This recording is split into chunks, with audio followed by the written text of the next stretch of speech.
never stops here. He's the fastest freight on wheels. As trains go, Big George is real gone. This is Murphy, up the line at the next town. When he's not working, he drives a small car. He's working today. That last station Big George clattered through should put him in here and just about... Big George stops here. This is an interchange point. Murphy is one of the fast freight engineers that keeps him on the go. Murphy's had some experience. About 30 years of railroading. Been pushing freights for the past 10, the fast ones for about 5. Benson is the conductor. His caboose is his office. He's got 40 years. Had this caboose for 10. Grogan is the fireman. He's got 15 years. A greenhorn. Mackwitz the flagman and Fogel the brakeman round out the crew. Both these men come from railroad families. Crews who bring in fast freights often boast of their average railroading years running from 20 to 30. Big George is in good hands. Railroad men say he pulled in to set off and fill out. He gets a new engine at this station. A fast freight isn't made up under one particular diesel. Big George is a schedule, something that exists in the minds of men. A long, fast freight run, a fable that works. That's Big George. To Central Control, he is simply train 692. It's an even number because he's eastbound. Westbound, he has an odd number. But he's still Big George. Everyone on this railroad knows which way a train is going just by the number. The new crew picks up train orders here. The yard crew gives Big George's ladies a physical checkup. They're inspected from the ground, and under the tracks, the man in the pit looks over each one as she rolls through. If he sees anything wrong, she's switched to the maintenance siding. Her cargo transferred to another car. Here she gets the complete clinical treatment. These wheels won't do for fast freight. She'll get a new set. The journal boxes are checked while she's in the siding. If the cotton waste isn't saturated with oil, these boxes might catch fire. Hot boxes, or stinkers, they call them. These sturdy ladies get this affliction about once every 13 years. But a fast freight has to stop and cut a hot box car out of the line. It's serious enough to require constant attention to prevent it. The tower man, operating the remote switches, sends the right car to the right siding in the right order. This is classifying, the way trains are made up. A little more complicated than stringing beads. The facts about George's ladies are all on a teletype switch list. At the other end of the yard, each is pushed over the hump and cut off. Gravity and the tower man take over. He controls her speed. This lady's weight is no secret to him. He knows just how far to go, to slow her down and still keep her on the go. She's switched until she tows the rail into the siding of his choice. Big George brought 110 ladies in here, checking out at about 20 tons stripped apiece. He's going to leave with 125. This cold little lady is full of 12 tons of Florida oranges. Uncoupled, she's being sent over the hump to be switched into the siding of a sleek, fast freight headed for Minnesota. This bright little reefer will take her place. There's enough refrigerated beef in her to feed a large neighborhood for a week. 37 full steers, quartered into 138. George isn't fickle. He just keeps his ladies moving. They don't have time to spoil. This is Helen. She hasn't been home for 6 years. Not lost, just traveling. Her Midwest family considers hers an ordered, useful life. She is completely compatible with her sisters. Same coupling, same brakes and arrows connection. Her ladder is just like this one. same place. And so Big George is made up. Milk, each 3,000-gallon tank filled to the brim so the milk won't churn to butter. Drugs that need refrigeration. Wheat for the mill. Flour for the bakery. Bread for 10,000 tables. Television sets. Electronic tubes. 1 million cubes of sugar. Select green lettuce from a California garden. Fresh red plums from the Ozark Valley. Riding piggyback on a stout. These are picked up by the parent and driven right off the siding for door delivery. The last one over the hump is the caboose, and Big George is considered solid in the siding.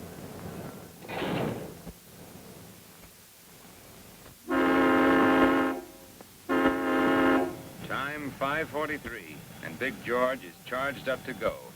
Engineer Murphy at the throttle. Conductor Benson has okayed the brake check. Each car in the mile-long freight must pass brake inspection. Murphy is satisfied his brake pressure can stop the 13 million pounds on any hill in the run. Dispatch to 692 over. 692. All clear 692, hit the high iron on 9 track. You got a big load, Murph. Take it right on out and you're on time. Okay, Tom. See you later. Over and out.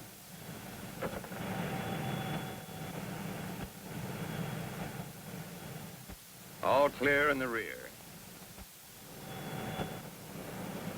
Clear. Clear. Brakes released. A light touch of the throttle, and Big George, fast freight, moves out. Murphy travels 80 feet before the caboose moves an inch.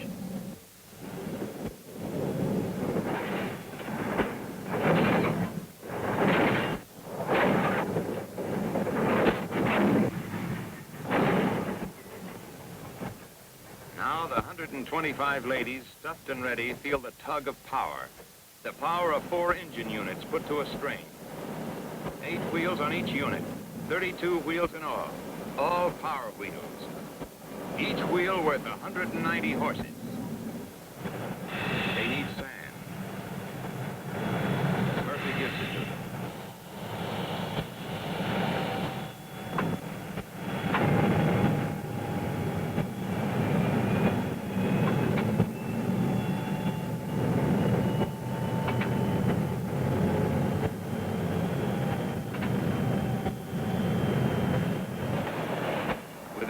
Long string of reluctant ladies on the move, Big George begins to feel like the fast freight he is. Off the low iron now into the high. Big George, fast freight, steps out on the main line.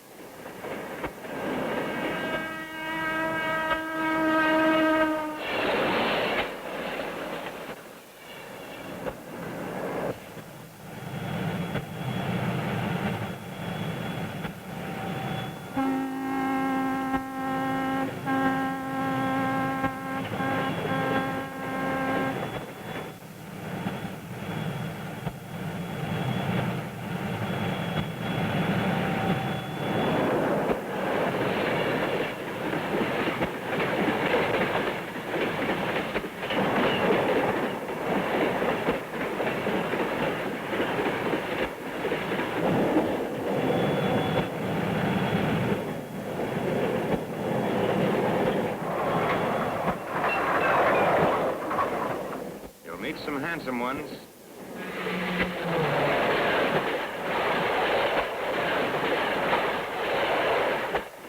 But he'll hold his own among the best of dandies.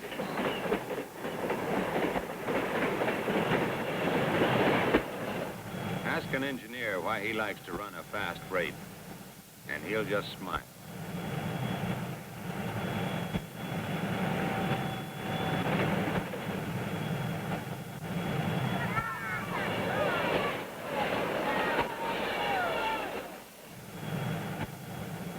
City blocks full of goods on 1,000 thundering wheels.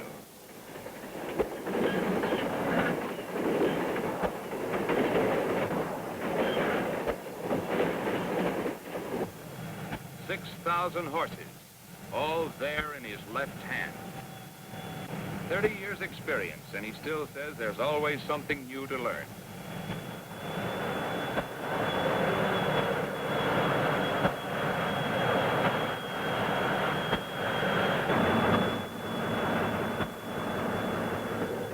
The fireman no longer has to shovel coal.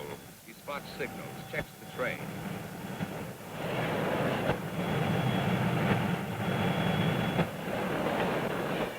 Is really assistant engineer. Those are torpedoes placed on the track by a railroad man. Exploded by the wheels, the warning means slow down. Look out for the road ahead. It would take a mile to stop Big George. Brake pressure is up. There's time. And it's only a caution zone for a road gate. They always check the train as it rolls through. Everyone who works for the railroad checks every passing train.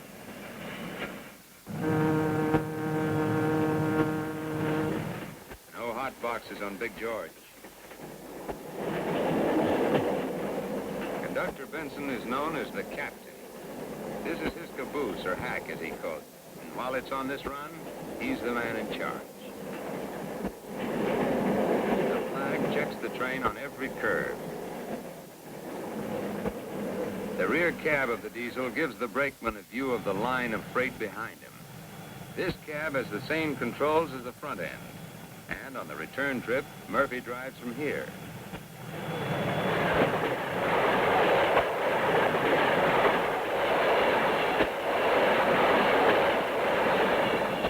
There's a hot box on that freight.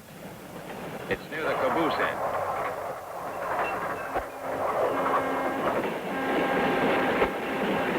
With the countryside, the day speeds by, and Big George swallows up the rails at a 60-mile-an-hour appetite.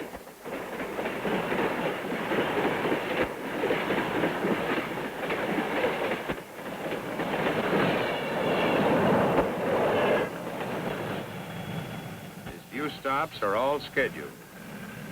692, pull in on 9 and fill out. Train 28 will double back in 7.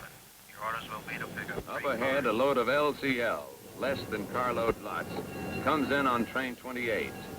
A workhorse that's been picking up cars at factory sidings. His ladies are in for some fast life now on the main line. A slow freight engineer looks longingly at Big George. Give him a few more years. George's cold little ladies get their temperatures checked. And if necessary, they get an ice pack.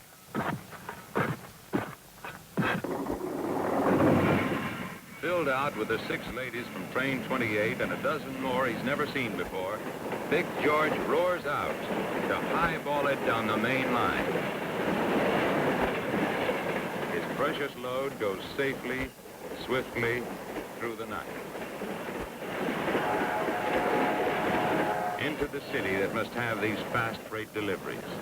A mile-long line of food and products of everyday living gathered from every part of the country. A mile-long line that is thundered over 1,000 miles of steel rail. A mile-long lifeline to the city. Diesel 692, over. 20 Murph. You'll pull in on 5 track and set off there. Second you and Grove come over the house tonight. We're going to have some of this. But to Big George, it's just routine. Train 692, fast freight, arrives on time.